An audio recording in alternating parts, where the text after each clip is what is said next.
এত সব আয়োজন দেখে আপনাদের কি মনে হচ্ছে আজকে আমি এখানে কিসের প্রিপারেশন করছি? তো রেসিপিটা তো আপনাদের সঙ্গে শেয়ার করবই, তখনই বুঝে যাবেন যে আমি কি রান্না করছি আজকে। কড়াই তেল দিয়ে তার মধ্যে কিছুটা আদা আর কাঁচা লঙ্কা পেস্ট করে রেখেছিলাম, সেটাই দিয়ে দিলাম। মশলাটা ভাজা হতেই এর মধ্যে দিয়ে দিলাম গ্রেট করা বিট আর গাজর। এই শীতকালে বিট গাজর কিন্তু সবসময় ঘরে থাকে, আর সবসময় কিন্তু খেতেও ইচ্ছা করে না, এতটা পরিমাণেই বেশি থাকে। তখন এরকম একটা মুখরোচক টিফিন করে নিলে না দারুণ হয়। বিট গাজরটা ভাজা ভাজা হতেই আমি এর মধ্যে অ্যাড করে দিলাম কিছুটা কড়াইশুঁটি। পুরোটা ভালো করে সিদ্ধ হতেই আমি এর মধ্যে দিয়ে দিলাম কিছুটা ম্যাশ করা আলু। এবার সব কিছু একবারে একদম মাখিয়ে নিলাম, মানে একবারে সব মিক্সড করে নিলাম। তারপরে এর মধ্যে অ্যাড করে দিলাম কিছুটা বাদাম আর আমার তৈরি একদম স্পেশাল মশলা, যেটা দিলে এই খাবারটা একদম অন্যরকম একটা স্বাদ চলে আসে।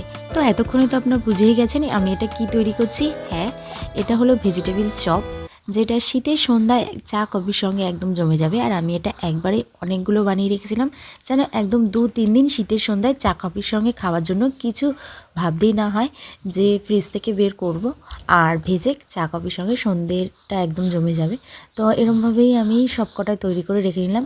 তো চটজলদি ফ্রিজে যদি গাজর আর বিট থাকে আমার রেসিপিটা দেখে তাড়াতাড়ি তৈরি করে নাও। আজ তবে আসি বন্ধুরা, দেখা হচ্ছে নতুন একটা ব্লগের সাথে।